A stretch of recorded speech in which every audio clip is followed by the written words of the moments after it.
আসসালামু আলাইকুম। সবার আগে বাছাই করা 10টি আন্তর্জাতিক খবর জানিয়ে দেব। প্রথমেই থাকছে শিরোনাম। তবে তার আগে অনুরোধ থাকবে ভিডিওটিতে একটি লাইক দিবেন।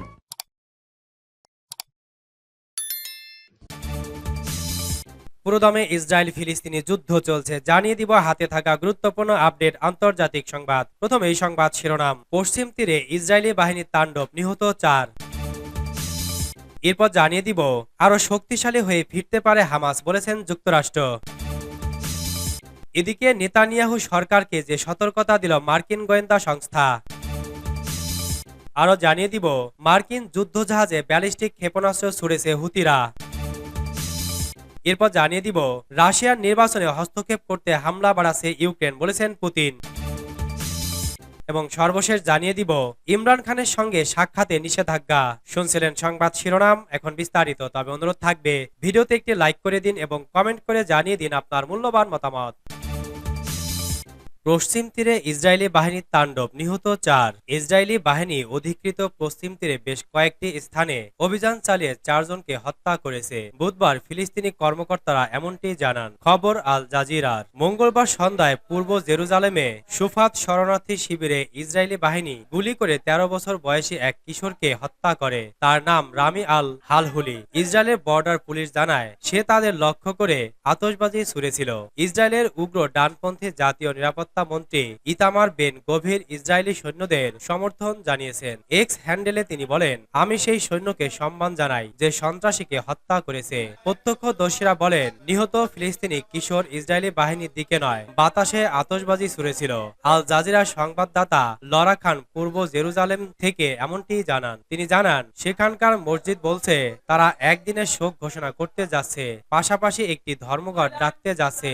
এদিন সব দোকানপাট বন্ধ থাকবে। ফিলিস্তিনি রেড ক্রিসেন্ট সোসাইটি বলছে ইসরায়েলি বাহিনীর গুলিতে আহত 5 জনকে তারা চিকিৎসা দিয়েছে। তুল কারামের পূর্বে আনাবাতা শহরে ইসরায়েলি বাহিনীর রাতভর অভিযান চালায় বলে জানা গেছে। নাবলুসের দক্ষিণে বুরিন গ্রামে ইসরায়েলি বাহিনী একটি যানবাহনে হামলা চালিয়ে 35 বছর বয়সী এক ব্যক্তি ও তার 3 মাস বয়সী শিশুকে আহত করে।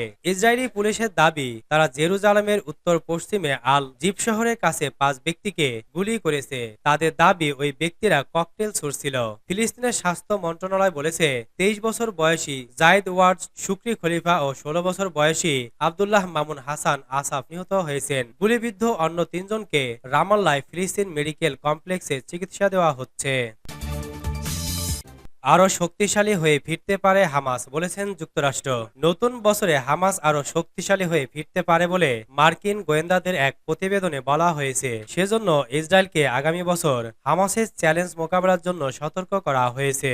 বুধবার 13 ফেব্রুয়ারি ইসরায়েল ভিত্তিক গণমাধ্যম টাইমস অফ ইসরায়েলের এক প্রতিবেদনে এই তথ্য জানানো হয়েছে। প্রতিবেদনে বলা হয়েছে, মার্কিন গোয়েন্দাদের বার্ষিক হুমকি মূল্যায়নমূলক এক প্রতিবেদনে বলা হয়েছে, ইসরায়েল আগামী বছর আবারও হামাসের মুখোমুখি হতে পারে, কারণ গাজার শাসক শ্রেণী হামাসকে ধ্বংস করার লক্ষ্যে কাজ করে যাচ্ছে। ইসরায়েলের সামরিক বাহিনী এর প্রতিক্রিয়ায় আবারও মাঠে নামতে পারে হামাস। সূত্রটি আরো জানিয়েছে, আগামী বছরের যুদ্ধ আরো দীর্ঘস্থায়ী হতে পারে, কারণ হামাস তাদের ভূগর্ভস্থ টানেলের কারণে নিজেদেরকে পুনরায় সংগঠিত করা ও শক্তি সঞ্চয় করতে সক্ষম। প্রতিবেদনটি গত মাসে চূড়ান্ত করা হয়েছিল, তবে গোয়েন্দা প্রধানরা সোমবার সিনেটে সাক্ষ্য দেওয়ার কারণে তা প্রকাশ পেয়ে গেছে। প্রতিবেদনে আরো বলা হয়েছে, হামাসের নেতৃত্বাধীন গত 7 অক্টোবরের হামলায় চলমান যে যুদ্ধের সূত্রপাত হয়েছে তা পুরো মধ্যপ্রাচ্যে ছড়িয়ে পড়তে পারে, কারণ ইরানি প্রক্সি এবং অংশীদাররা হামাসের সমর্থনে এবং মার্কিন যুক্তরাষ্ট্রকে চাপ দেওয়ার জন্য মার্কিন বিরোধী এবং ইসরায়েল বিরোধী আক্রমণ পরিচালনা করবে। এতে যুদ্ধ আরো দীর্ঘস্থায়ী রূপ লাভ করবে। নেতানিয়াহু সরকারকে যে সতর্কতা দিল মার্কিন গোয়েন্দা সংস্থা। ইসরায়েলের প্রধানমন্ত্রী বেনিয়ামিন নেতানিয়াহু সরকারকে উদ্দেশ্য করে সতর্কবার্তা প্রকাশ করেছে যুক্তরাষ্ট্রের জাতীয় গোয়েন্দা সংস্থা ওডিএনআই। নেতানিয়াহুর নেতৃত্বের বিরুদ্ধে জনগণের ক্রমবর্ধমান অসন্তোষের মধ্যে তার সরকার বিপদে পড়তে পারে বলে জানিয়েছে তারা। খবর টিআরটি ওয়ার্ল্ড। সোমবার ওডিএনআই পরিচালকের কার্যালয় থেকে প্রকাশ করা একটি প্রতিবেদনে এমন সতর্কবার্তা প্রকাশ করা হয়েছে। মার্কিন গোয়েন্দা সংস্থা সংস্থার এই প্রতিবেদনটি গত 22 জানুয়ারি পর্যন্ত পাওয়া তথ্যের উপর ভিত্তি করে তৈরি করা হয়েছে। প্রতিবেদনে বলা হয়েছে, নেতা হিসাবে নেতানিয়াহুর কার্যকারিতা এবং সেই সঙ্গে ফিলিস্তিনি ও নিরাপত্তা ইস্যুতে কঠোর নীতি অনুসরণকারী অতি ডান এবং অতি অর্থোডক্স দলগুলোর শাসক জোট হুমকির মুখে পড়তে পারে। গাজা যুদ্ধের আগে থেকে নেতানিয়াহু শাসনের প্রতিটি জনসাধারণের মধ্যে অবিশ্বাস গভীর ও বিস্তৃত ছিল বলেও প্রতিবেদনটিতে উল্লেখ করা হয়েছে। ইসরায়েলের প্রধানমন্ত্রীকে উদ্দেশ্য করে ওডিএনআই আরও জানিয়েছে, নেতানিয়াহুর পদত্যাগ এবং নতুন নির্বাচনের দাবিতে দেশটিতে একটি বড় বিক্ষোভ হতে পারে, আর এরপর একটি ভিন্ন আরও মধ্যপন্থী সরকার ইসরায়েলের দায়িত্ব গ্রহণ করতে পারে বলে শঙ্কা প্রকাশ করেছে তারা। গোয়েন্দা প্রতিবেদন আরও বলেছে, ইসরায়েল সম্ভবত আগামী কয়েক বছর ধরে হামাসের কাছ থেকে দীর্ঘস্থায়ী সশস্ত্র প্রতিরোধে মুখোমুখি হবে। প্রতিবেদনে গাজা যুদ্ধ নিয়ে সতর্কবার্তায় ওডিএনআই জানায়, এই সংঘাত একটি বৃহত্তর অন্তরাজ্য যুদ্ধে পরিণত হওয়ার উচ্চ ঝুঁকিতে রয়েছে। মার্কিন যুদ্ধজাহাজে ব্যালিস্টিক ক্ষেপণাস্ত্র ছুড়েছে হুতিরা। সেন্টকম জানিয়েছে, মার্কিন যুদ্ধজাহাজে খুব কাছ থেকে ব্যালিস্টিক ক্ষেপণাস্ত্র ছুড়েছে হুতিরা। সিএনএন এর খবর অনুসারে মঙ্গলবার হুতিরা ইয়েমেন থেকে লোহিত সাগরে ইউএসএস লেবন লক্ষ্য করে খুব কাছ থেকে ব্যালিস্টিক ক্ষেপণাস্ত্র নিক্ষেপ করেছে। ভার্জিনিয়ার নরফোকে অবস্থিত গাইডেড মিসাইল ড্রেস্টারে ক্ষেপণাস্ত্রটি আঘাত করেনি বলে জানিয়েছে সেন্টকম, তবে এতে কোনো হতাহত বা ক্ষয়ক্ষতির খবর পাওয়া যায়নি। সেন্টকম জানিয়েছে, ইয়েমেনের হুতি নিয়ন্ত্রিত এলাকা থেকে ছোড়া দুটি ড্রোন ধ্বংস করেছে মার্কিন বাহিনী ও জোটের একটি জাহাজ। হামাসের সঙ্গে ইসরায়েলের যুদ্ধ শুরু হওয়ার পর থেকেই ইরান সমর্থিত হুতিরা লোহিত সাগর ও এডেন উপসাগরে জাহাজগুলোকে লক্ষ্যবস্তু করে হামলা চালিয়ে আসছে। রাশিয়ার নির্বাচনে হস্তক্ষেপ করতে হামলা বাড়াচ্ছে ইউক্রেন, বলেছেন পুতিন। রাশিয়ার প্রেসিডেন্ট ভ্লাদিমির পুতিন বলেছেন, আসন্ন প্রেসিডেন্ট নির্বাচনে হস্তক্ষেপ করতে ইউক্রেন রাশিয়ার ভূখণ্ডে হামলা বাড়াচ্ছে। 2 বছরেরও বেশি সময় আগে মস্কো ইউক্রেনে সেনা পাঠানোর পর থেকে এই সপ্তাহে রাশিয়া তার ভূখণ্ডে সবচেয়ে গুরুত্বপূর্ণ হামলার মুখোমুখি হয়েছে।